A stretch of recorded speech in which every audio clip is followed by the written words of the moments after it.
meron siyang God sa buhay niya. So David's expectation before facing Goliath was grounded in his faith in God. Kaya nagkaroon siya ng courage, nagkaroon siya ng desire to defend and honor Israel and its God. Kasi alam niya, his victory over Goliath will not only demonstrate God's power, but also will establish yung reputation ni David as a courageous and capable leader. Hindi lang siya bata. Hindi lang siya bata. Sometimes, yung mindset natin, hindi ako nakapag-aral. Hindi ako magaling magsalita. Paano ko gagamitin ni Lord? Hindi ako nakapag-Bible school. Bata lang ako. Paano ko gagamitin ni Lord?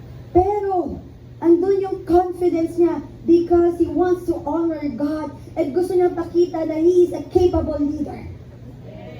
Church, I want you to see yourself as a leader of your family. I want you to see yourself as a representative ambassador of God. That wherever you go, that God's presence ay dala-dala mo. Dala-dala mo yung presensya ng Diyos. Dala-dala mo yung anointing ng Panginoon. Amen?